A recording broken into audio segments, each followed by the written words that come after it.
Hello and welcome to another Boxer's Car Fix. This one is going to be about I'm going to call it a part service on a Toyota Avensis 2003.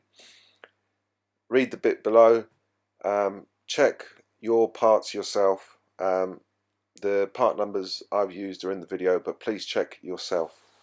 So what we're going to do is start by disconnecting the battery because we're going to be changing the spark plug. So to avoid any unnecessary issues, we're going to disconnect the battery to start with. Just take off the negative cable and pop it somewhere it's not going to come back into contact with the battery or the body. I'm going to start by taking off the engine cover, and you're going to need a 10mm socket in order to do this. It's not on there tight, just not pretty loose. Just undo them. You can see them here. There. Go onto some studs on the top of the engine. Just undo those, pop somewhere safe. At the back there's normally some plastic clips, but this one doesn't have them. We don't need to remove them. It's normally just pull up with a screwdriver.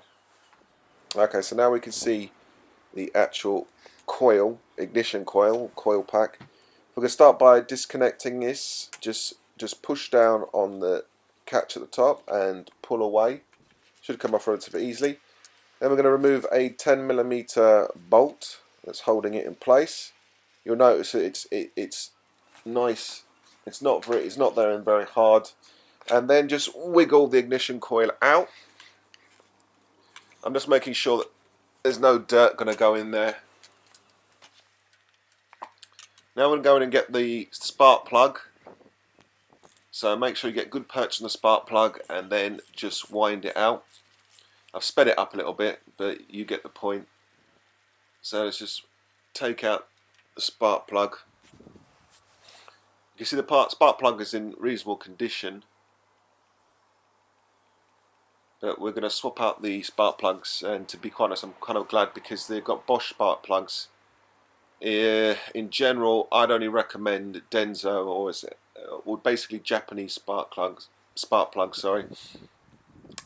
These are what would have come in the vehicle out of the factory, so that's Denso. So it's a case of popping the spark plug back in. Make sure you get it in there. Make sure you get it to thread properly. Put it in by hand. Tighten it down as far as you can go by hand. And then what I'm going to do is just tighten it up with a small wrench. I wouldn't use a big one here. You don't want to snap this off. It's going into an aluminium block. Just make sure it goes in so it's nice and snug. Do not over tighten it or you're going to have a world of problems. Pop back in the ignition coil. Pop back in its screw, its bolt that keeps it in place. Tighten this down. Do not over tighten this at all. It just needs to go in to hold it in place and reconnect the electrical connector. What I'm just showing you here is you will notice the third along from the left of the engine, from the left of the crankshaft on the left hand side of the engine. You'll notice that this one, the coil won't come out, and that's because the wiring harness behind the plastic cover is actually stopping it from coming out cleanly. So I'm just showing that what you've got to do here is loosen the bolts that hold it onto the engine. There's like little studs coming out of the engine. You need to loosen these up in order to get that ignition coil out. I mean, you could try and force it past, but I'm not going to do that.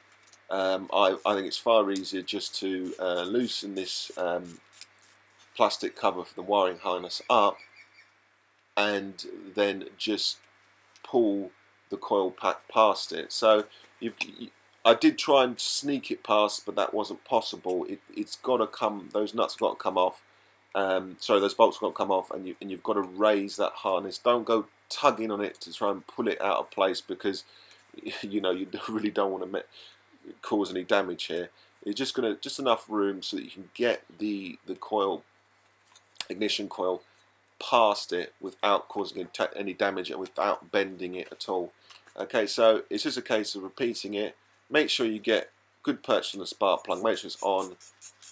Take it out, and then just swap it over a new one. As I said before, just make sure you thread it in nicely, and do not over tighten these aluminium block. If you do not want to shear the threads, you're going to have a big problem.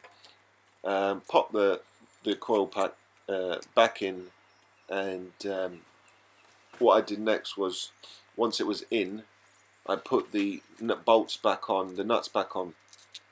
So the bolts back on for the wiring harness. It's a little bit fiddly, but just tighten those back down, just to make sure so they're snug. And then once those are back on, then put in the 10mm bolt for the actual ignition coil. So here we're going to move now on to changing the air filter for the engine. So it's held in place by these small plastic hinges. They're like T-shaped hinges that have offset sides, so they basically clamp down when you push them on one side. What I noticed is that when you actually come to open it up, you can't quite get it up. Now, next to, I think it's the MAF sensor, you've got a basically a small piece of wire that's holding the throttle cable in place, the accelerator cable, whatever you want to call it. What you need to do is release that from the top of the box in order to get the box to move back enough in order to get the filter out. Okay, so here we can see the air filter for this Toyota. What you'll notice is that in one corner it's got like a little extra tab or lobe that's going to go to, as you're facing it, the right hand top corner. You'll also notice the thickness is different on the bottom than it is on the top. The longer part goes to the bottom of the airbox. So you notice I'm just pointing out there on the new filter, you've got a tab on the right hand side. A little bit more difficult to see on this filter because I think it's a bit of a cheap filter that they've got, but it's still got a recognisable tab that goes in that top right hand corner. It's a little bit tricky to get back in. What you're going to do is make sure that the back part of the hinges are in place first and then come down on the filter. There are slight tabs on either side for them. You need to make sure that those are also in place so they go in properly. It's a case of then just putting these T-shaped hinges back in. But when I was doing this, I noticed that the one on the right wasn't clamping down correctly. So if we take a good look at it here, you might just be able to see that it's actually broken. Now, I'm not surprised, to be quite honest, that these break. But what we're going to do is get those replaced, and I'll need to order those parts, so we'll tackle that later in the video. Now, we're going to move to change the oil. Underneath the car, right in the middle, you will be able to see this protrusion, if you like, part of the engine. Sorry, not part of the engine, part of the frame that comes down. That's where we're going to jack the vehicle up from. This is the hole where you can see the back of the sump and the sump plug. So you don't need to actually take off the plastic covers that are underneath, the weather covers underneath the vehicle, in order to do this next part. So we're going to start by, we've jacked up the vehicle, and we could take a 14mm, I've used a 40mm ring long wrench to take this. Just try and undo this. I've had to impact it a little bit to get it loose. They are on there reasonably tight. Get that loose and then start to undo the sump plug. Word of caution, if the engine has been warmed up in order to make the oil a bit easier, watch out here. So what I've done is this, I'm undoing it, holding it in, and once I know it's off, I just pull it out quickly. Also make sure that the oil cap is loosened but still covering the top of the engine. Don't want bits to fall in. So underneath there's a little hatch in the weather cover which you can get to the oil filter. Tried to undo it by hand, but it was far too stiff. I haven't gone into great detail on this part of the video about changing the oil because there's tons and tons of videos on YouTube. This is just to give you an idea of how to do it on Avensis. So what I'm now doing is I'm using my favourite oil filter remover, which has like 3 prongs which you wind round and it grips onto the oil filter, and I love these, it twists it off really well. So we're just going to get that off now, so that's loosening up quite nicely. I'm going to remove the rest by hand now. As I said before, if you've warmed the engine up, be careful here because this could be hot. Quite a bit of oil comes down. So this is the new oil filter. It is straight from Toyota. I think it's, to be honest, I think it's recommended. Much better fitment. Just check there that at the bottom where the oil filter connects, you can see there's nothing there before we pop that on. So pop a little bit of oil around the top of the O-ring, the plastic rubber seal that's on the top of the filter, and then just wind that on carefully. Make sure you thread it on properly, or you're going to have a huge mess when you finish. But back to the oil filter, definitely think worth spending the extra few pennies to get the right oil filter. The fitment is far, far, far, far better. So what I'm doing here is, once I've got it on, because there was quite a bit of oil in my gloves, I've had to use a bit of tissue, like heavy duty kitchen towel basically it is, in order to put it on. So this is just going to go on hand tightness. So once you've got it tight, then just give it like a quarter turn, make sure it's on. Don't go crazy, don't go, you know, over threading it, you know, etc. Just put it on the hand tightness, make it much easier to get off afterwards. And then it's a case of cleaning up. So I'm just going to use a bit of brake cleaner to clean up the sump, because that got a bit of oil on it when that oil filter was taken off, the old one. Just clean that up, make sure there's no mess. It'll also make it easier just in case you do have a leak, which you normally don't get a leak here, but just in case you did. But then again, a leak here would be pretty major. You'd have oil everywhere, so you wouldn't be able to miss it. But I prefer just to clean up the mess, just clean up the little hatch as well, because that got oil on it. Once you've done that, it's just a case of popping some new oil in. As I said before, I'm not going to go into great detail about an oil change here.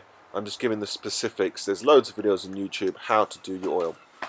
So what we're going to do now is move on to changing the belt, the auxiliary belt, drive belt, alternator belt, serpentine belt, whatever you want to call it. There's only one on this vehicle, so I'm going to call it an alt belt basically. What we're going to do is have a look at it here. So as you can see, it's pretty cracked. It needs to come off. So first thing to do is work out how this runs. So that's the alternator, top right, water pump. Then you've got the compressor for the air conditioning on the right hand side.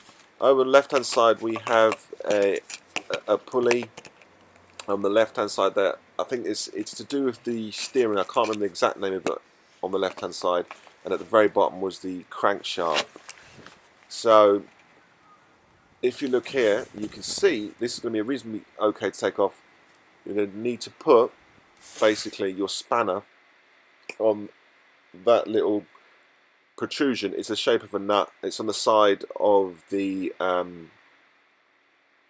it's basically on the pulley, and so what it is, it's the tensioner for the pulley. So just here you can see the two vehicles with and without air conditioning. So this is the belt routing. If you can't find this, make sure you check the belt thoroughly where it's routed before you start.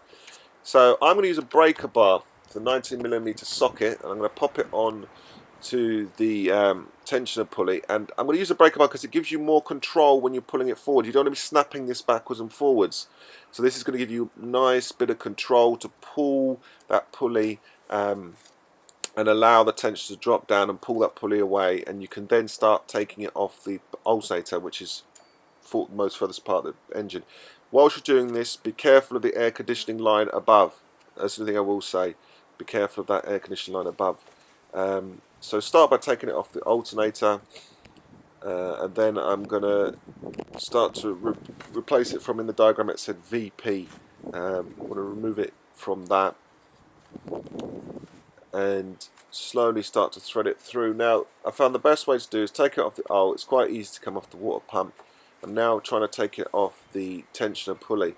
So the best way to do this is almost to like feed it backwards and make like a loop in order for you to almost take it off, loosen it around the item and then pull it away. Unfortunately it's very difficult to shoot because there's no room for me really to show you, but once you've got it off of there, I'm now just taking it off the pulley for the air conditioner compressor. It's coming off of there.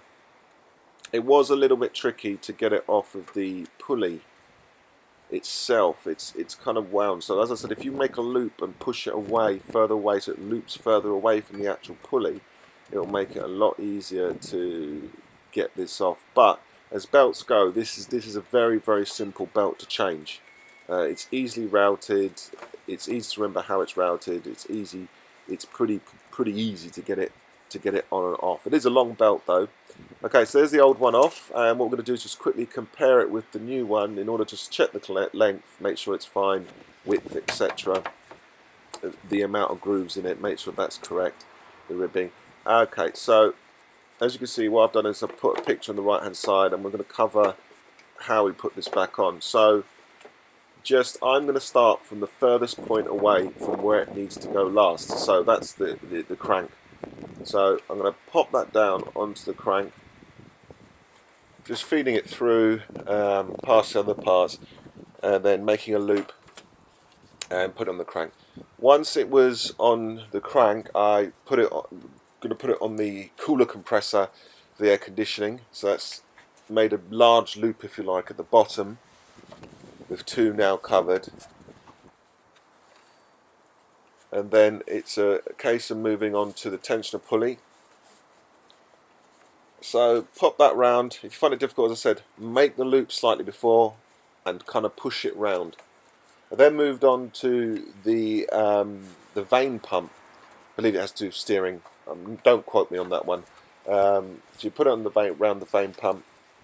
That's reasonably straightforward. Once you've got it over the vane pump and the pulley, it's pretty simple. It's now going to go around the water pump. Try and keep it as line as you can. Try not to twist the belt too much. Try to keep the belt clean. Otherwise you could have a squeak or problems that could even slip off maybe. Okay, so once you've got a loop now that's right next to the alternator, this is the loop that we're going to finish on. So get your socket, your wrench back on to the onto the tensioner, tension pulley. Pull it back round.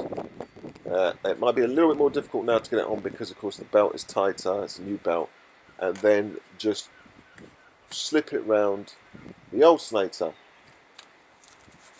Try not to like scrape it across the alternator, because of course the ridges on the side are slightly higher than the V grooves in the middle, so just try and pull it round, pop that on, make sure it's nice and centered, it's sitting nice and sweetly, and get that in place. And then once it's in place, just slowly release the tension pulley back into place. As I said before, be careful of that air conditioning line above. Don't let it slam into it, otherwise you could have serious problems. Once you've got the belt on, now the key thing is to check that this belt is in place. So have a quick look at the tension there, absolutely fine. I'm just going to have a look at the water pump now. If you look at the water pump now, you can see that the belt is not quite straight on the water pump. So what I'm going to do is I'm going to go back on the tension pulley, release the tension, and straighten it up. Some people just start the engine and allow it to rectify it itself. Personally, I'm not going to do that. Just my personal opinion. I'm going to do it as best I can by hand. So I'm just getting that lined up. You can normally see on the pulleys, etc., unless you put new ones on, you can normally see the wear mark from the belt. So you've kind of got a good idea where the original belt has gone. So pop that on straight. I'm just rechecking now to make sure. From what I can see as well on this one, I remember the tension pulley itself didn't look quite straight enough to me. So it's a case of releasing the tension again, get it on in the right place. Another good way to look at it is not just down straight at the actual belt. Kind of go to the side and look down straight ahead to see that the belt is straight as well. So you're looking straight down the line of the belt and where it is on the pulleys. That's also a good thing to see the clearances to make sure it's not going too far towards the block, towards the engine. Once that's done, just recheck, make sure you've got your routing right. As I said, this is an easy one. It's pretty straightforward, so I mean, I didn't even look at a diagram to put it back on, it was just put it straight back on. Now we're going to move into the air cabin filter replacement. So as you can see here, now this is behind the glove box. Unfortunately what happened was I didn't record the very first part when I removed it. But it's a case of behind the glove box you will find the air cabin filter.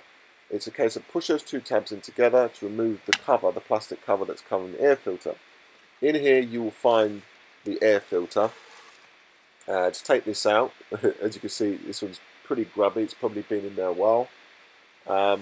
Take that out, and it's a case of popping in your new air filter. I'm just going to a little touch there. I thought I saw something there, but there isn't anything.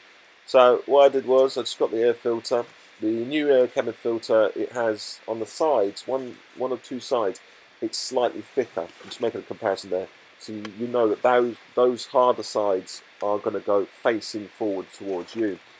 When I first pushed this in, it just felt slightly different. So I put the old one back in quickly and I felt a slight difference. I had a slight mistake here. Wasn't thinking. Must remember to get the airflow in the right direction. So make sure your airflow arrow is going in the right direction. When I popped it back in the second time, it just felt slightly better, more in place. Just felt different.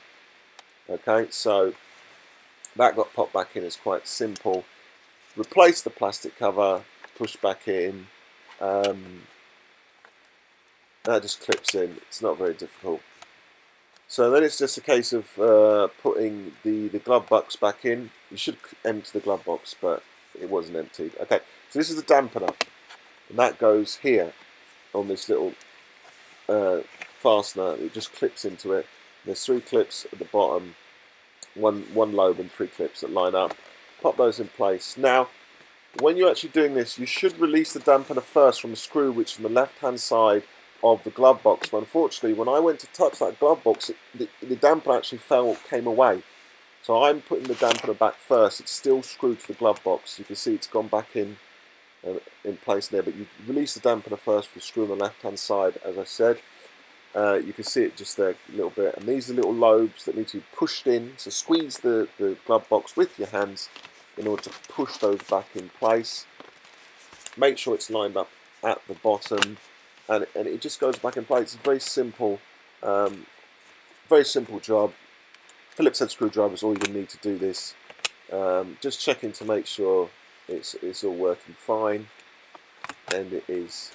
So we're going to finally return back to the air filter for the engine. Here's the part number for those little T-clamps, T-hinges, whatever you want to call it. So in the meantime, what I've done is actually put a cable tie around to stop it. Help reducing any sort of pirate air going in.